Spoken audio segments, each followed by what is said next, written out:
Hello, Inês. So, you have 15 seconds to tell us who you are and what you do professionally. Go. So, hi, I'm Inês. I'm 25 years old, and I live and work in Lisbon. And I work at the Faculty of Sciences of the University of Lisbon. And whenever I can, I draw and write and think about new stories. So now it is my turn, 15 seconds. My name is Isabel Minhós Martins. I'm author of picture books, mainly. Also, not only picture books, but also some non-fiction books. And I work also as a publisher at Planeta Tangerina. I studied in fine art school in Lisbon 20 years ago. And here I am. What do you love the most about your job? Create books, think about books, and also to think about books with other people, with other authors and with other illustrators. And for me, what is more funny, it's to change the ideas when you are creating a book, and you can change your ideas and do some crazy things like change the way the book works or change the order of the chapters of a book, things like that. And you? So for me, my job is an administration job, my actual job. But actually, what I love most about it, being a part-time job, is that it gives me time to do the things that I actually like to do, which are to draw and to think and to write also. So that's it. And what do you like most about your job as illustrator? The first part, which is to think about what I'm going to talk about, and that first feeling that you need to put something outside and to show that to people, and also to talk with other people about the subject that I'm thinking about. That's the funniest part. Why did you decide to get involved with Every Story Matters project? I believe that fiction is a really powerful tool for a reader to feel empathy towards others, even if their situations are very different.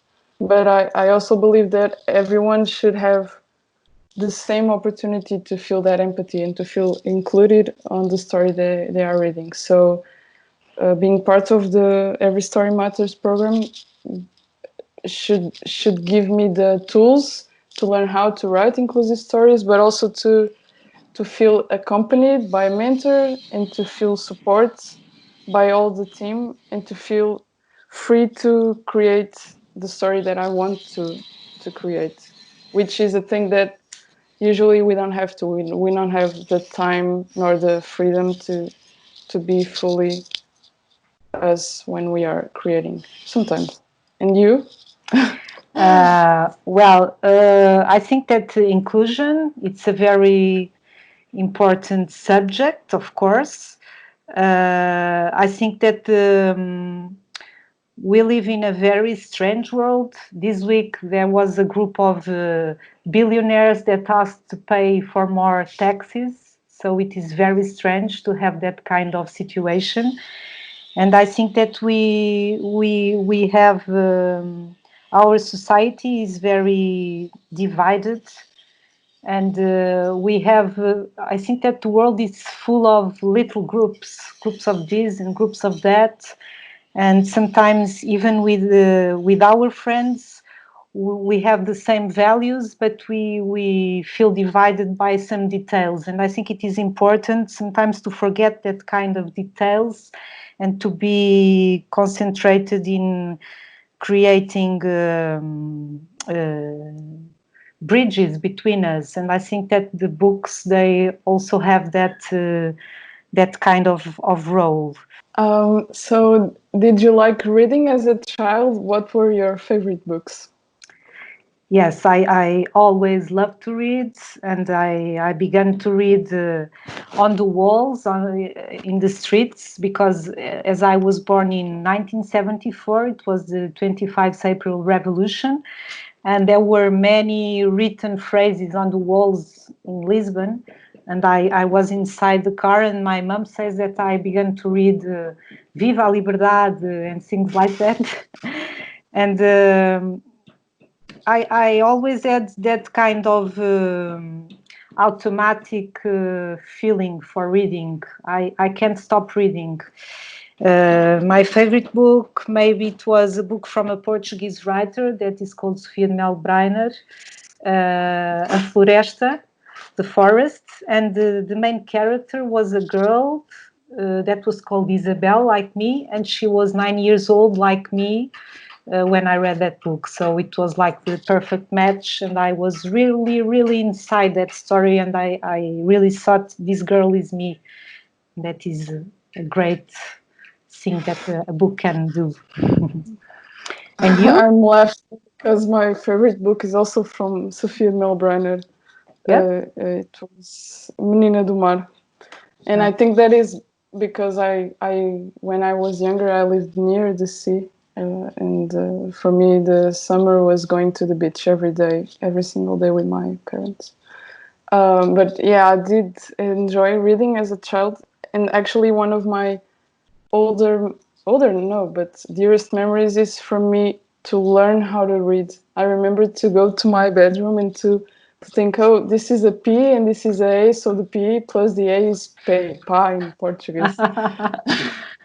So, and I think that also being a single child, I spent a lot of time alone, and books were a big company for me. And I mean the physical books, not someone telling me a story. The physical book is also very important to me, to be able to turn the pages and to feel the weight of the book. What does creativity mean to you? I used to think of creativity as to be able to do something really strange or really different or really imaginative or out of the box. But I really like the definition from Bruno Munari, the author, illustrator, designer, the real deal of. He says that creativity is the ability to connect different subjects or different things that we already know, to make that connections and that also that bridges that you already mentioned. So nowadays, I think more of creativity as the ability to do that connections and to be able to explain difficult subjects like black holes or love or death, and to be able to put them in a simpler way to everyone so that they can understand what we are talking about. And that for me is creativity. Yes. There is a sentence from Munari that I like a lot. I'm not sure if I will remember it. He says something like, to do great things, you have to have your feet on the ground. It was that way that we went to the moon. And in this sentence, I think that he gives us very two ideas that are very important, because sometimes we think that creativity is just imagination, and it is, of course, but it's not only imagination. It's not only going to the moon, it's also having your feet on the ground, in the way that you have to be able to make choices and to sometimes create solutions and decide things. And creativity as, I think, a second phase where you have to be more rational or more it's not being less creative, but it's being more rational. And Yeah. sometimes we don't talk about that second part. We talk a lot about imagination. That is a very nice word. But having imagination, I think sometimes it's not enough. You have to be able to say, well, this idea of my imagination that I'm thinking, it's not good enough, or somebody has already taken it. But for me, imagination, it is your ability to make links, like you were saying, and you can make links between things that are very distant or that are from very different areas, and you can connect them in some way, in a way that you Perceive. Exact. How do you say that? Perceive. Perceive. Yes. Perceive. When are you most inspired? Not in the morning. Not immediately after lunch.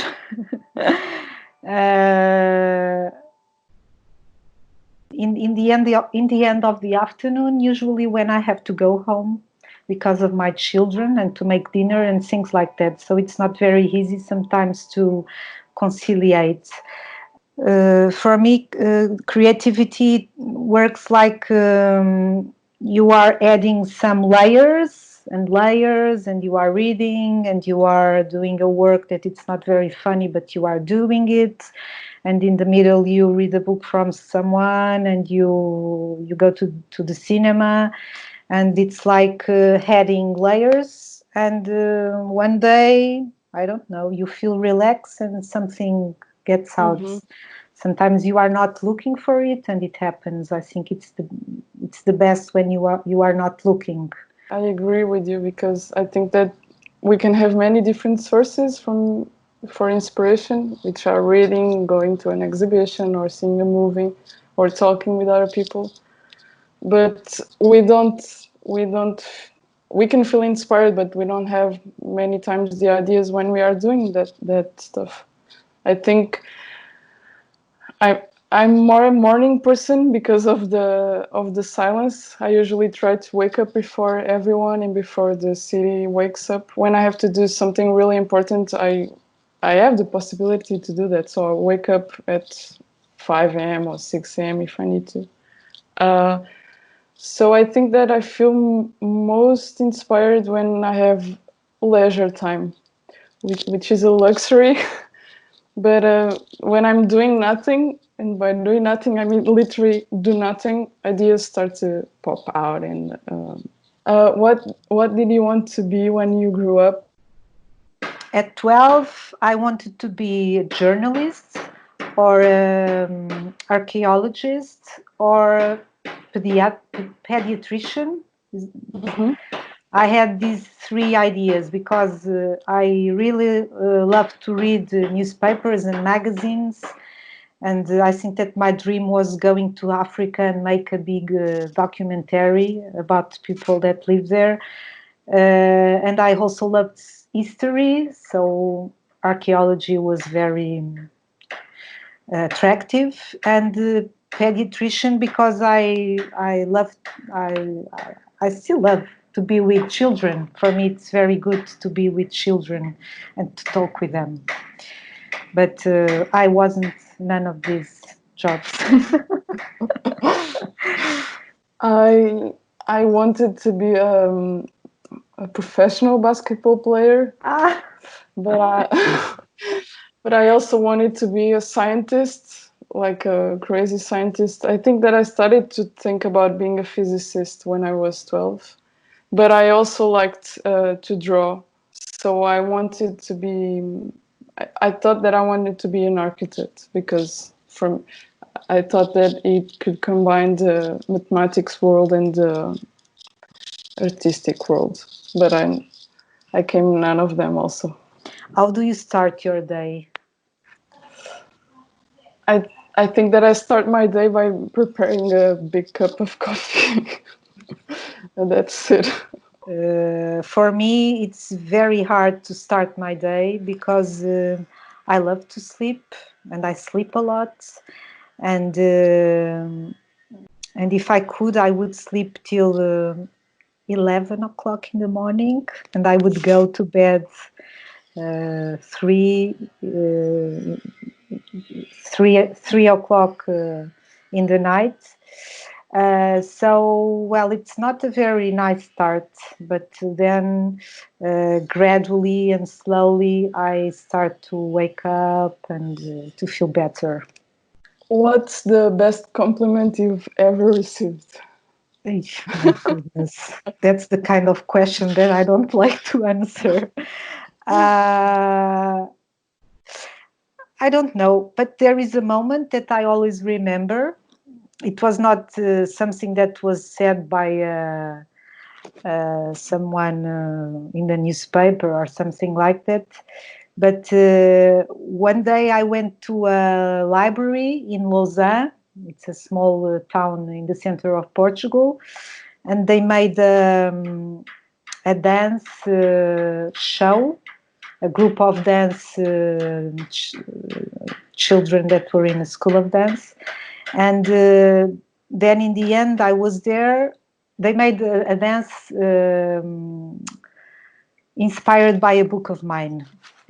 And in the end, I was there signing books, and there was a mother that came with her daughter, and she said that was the first book that she had read in her life, and that she loved a lot the book. And for me, it was very moving.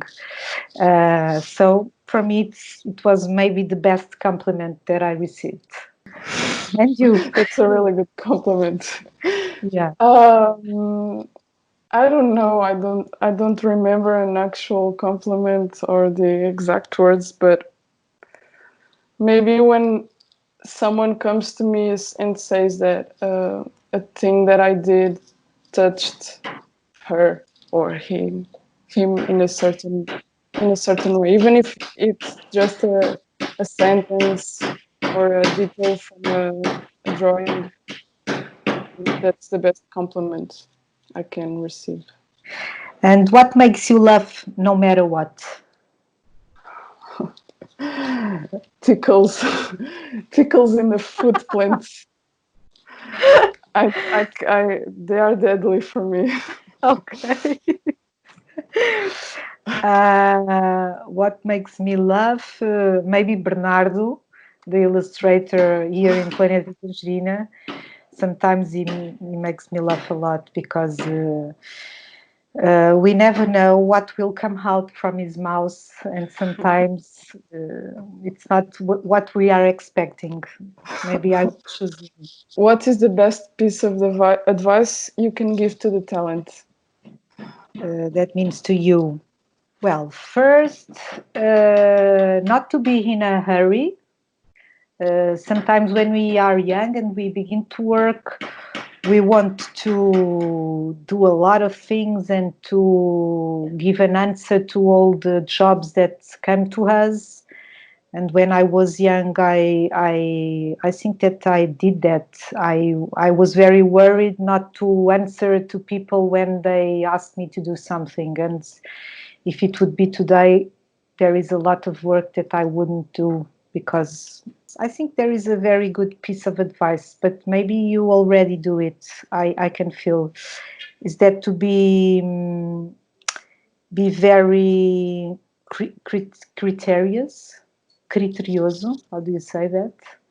I think When you choose the ideas, because sometimes we have an idea that seems great, and we must be able to look at the idea from different points of view, and be strong enough to say that's not good.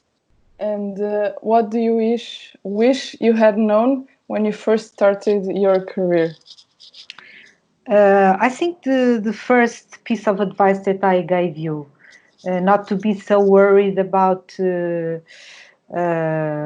working, and I think it's important to think that we have many years of work in front of us. So keep calm. I would say that to myself. Isabel, keep calm, okay? The special questions for you. What is your dream in life? I don't know if it's my dream in life, but one of the dreams that I have is to be able to do stories and to work in stories as a living. I don't know if that is in a utopia, but yeah, that's one of the dreams that I have. And is there anything in particular that you would want to know from me? Maybe what keeps you going That's a good after question. all this time? That's a very good question.